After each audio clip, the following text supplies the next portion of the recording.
Hey there, it's me again, and I'm about to head out for afternoon carpool, day two of Noe's school play experience. And drop off went well again, at least from the outside. It seemed to be going well, so I can't wait to see the report. I love the report. It's so cute. They had artwork that I've already framed. It says, "My first day. Here are my hands with 10 fingers in all, my first mark in school to hang on the wall. As years go by, I will remember and say, my hands and I had a good first day." And I framed that ish, these precious purple hands. One, it's actually very synchronistic because that was one of the draft designs we had for the Naptime Empire's cover design. But then one of my friends was like, it kind of looks a little murder mystery to me. I couldn't unsee it. My ideal would be like to have a Cheeto smudge on the first white title page inside the book. That would be so cool. Anyway, all that to say, I hung it up because one, it helps me reflect. So day one, when I dropped her off, I was just, elated and excited to have the time to myself. I was excited that she didn't cry, la la la. But day two, I was like, my snuggle buddy, like I do love being with her, and I am with her day and night, pretty much every day, my little quarantine baby. And so I noticed myself this morning feeling like sad. I knew she was going to go have a great time. And logically, I know that I love and want and need to have alone time and space, and that this is such a gift, and she's growing and developing, and again, in such great hands, making friends and trying new things and learning that I'm with her, even if I'm not physically with her and all of that. But I just noticed that I was in my feels this morning. And so me having this framed, this was not even what I was going to talk about whenever I hit record. But I think if you are a parent or a caregiver, okay, I had to record this in two parts because earlier when I was talking to you, my alarm went off, because that's what a great mom I am. I need to set alarms to remember to go pick up my children from school. So the alarm went off and it cut me off, but it was fine. I needed to go anyway. But what I was telling you was about how I'm framing these precious little purple hands, and they're serving many reminders for me, because I really was. I mean, I could have cried. I probably should have let myself cry this morning because I was just feeling so tender, because this is my last little one. This is a big milestone. And yes, it's just 2 days a week. Yes, she sleeps with me. We spend hours and hours and hours every day together, and have for most every day of her almost 2 years of life to date. So we get plenty of time. And I really do. I know and love and appreciate my alone time and all that jazz. But it's just sentimental, coming to the end of my final nursing journey with my littlest little. And anyway, so it's just such a sweet milestone. And so I wanted to put it in my office because, on one hand, no pun intended, I want to remember that she's in great hands, and that she is having fun, and that she is learning and growing. And this is one of many steps to help her know that she can go out into the world and feel my presence, even when we're not physically in the same space.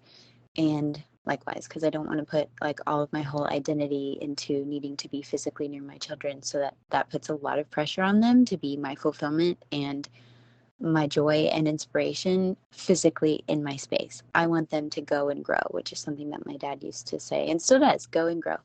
So I want to be okay with that. I mean, I'm like totally not ready for it, and I'm grateful it's not happening for another several years for kid number one.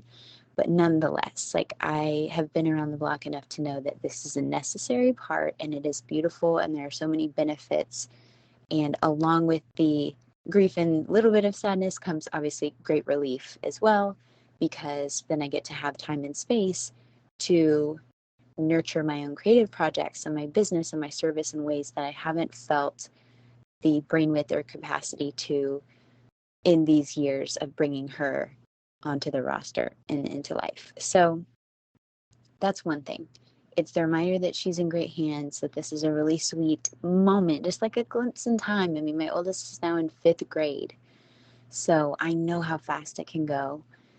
And then also at the same time, I literally know how fast it can go. And so it's also a reminder like, hey, these precious little hands, they're going to be right back in the house in just a few hours. So what are you going to do with your day? And that doesn't mean chain yourself to your desk and stare at your laptop and do screening things all day, which I have done in a Naptime Empire season or two before in my life.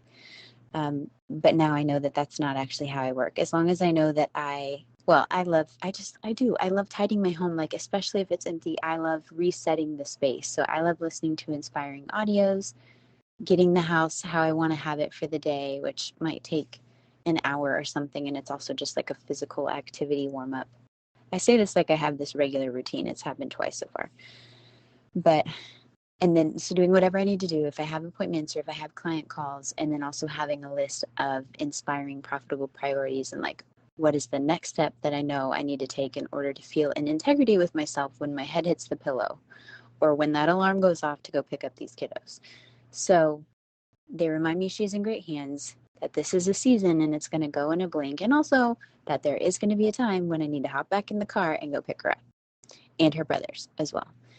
And the third layer of it is just knowing that these little people are watching me, and it's really hard to conceptualize what on earth I'm doing for work, because it's usually talking to people through Zoom. And one of these days it will be a physical book, and I feel like that'll be really exciting for them because it's something they can see and hold in their hands. But it also just inspires me to do the best that I can to be who I feel like I'm here to be in this lifetime, knowing that I can't control their journeys and they may choose to rebel and, like, do the complete opposite and try to subordinate and follow everyone else's plan. I don't know. I'm trying to help encourage them to the degree that I can to be themselves in this lifetime. So I know that it's up to me in the time that I have to take steps in that direction for myself. So I'm just offering this up as a reflection. Like I said, it's not even what I was planning to talk about, but I knew that framing those little hands had a lot of meaning for me today. And I'm wondering if it might, send you a little light bulb over there in some way. And if it does, I'd love to hear about it. You know where to go. Go to the description box below this podcast, wherever you're listening, and hit the link and tell me what's resonating with you or how you're doing over there. There's so much more to say about any and all these things. But today it was just a sweet moment knowing that, like, we've got this village. We are so blessed, and we live near family now too, but to be able to have these amazing caregivers who are doing great work and love it and choose to be surrounded by toddlers and changing diapers and helping with snacks and potty training and all of these things. God bless them.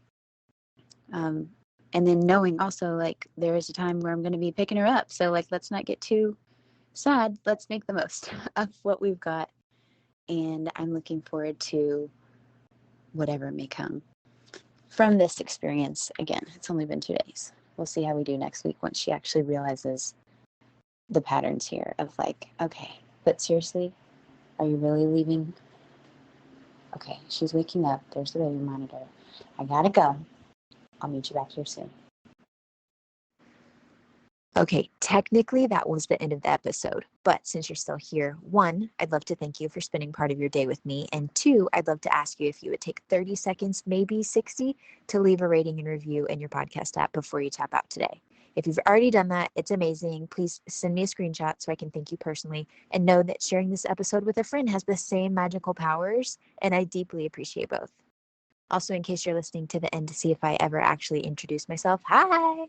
My name is Nikki Elledge Brown. I'm the host and author of Naptime Empires and this here On Her Terms podcast. You can find me around the internet at Nikki Elledge Brown in most places, but what you may appreciate most is actually over at onherterms.com. It's what I call the insider library. It's where you can get inside scoop, first listen rights, email updates every time there's a new episode, and then special insider only bonus content. It's all over in our private feed. Okay, that's a wrap for real. I'll meet you in the next episode.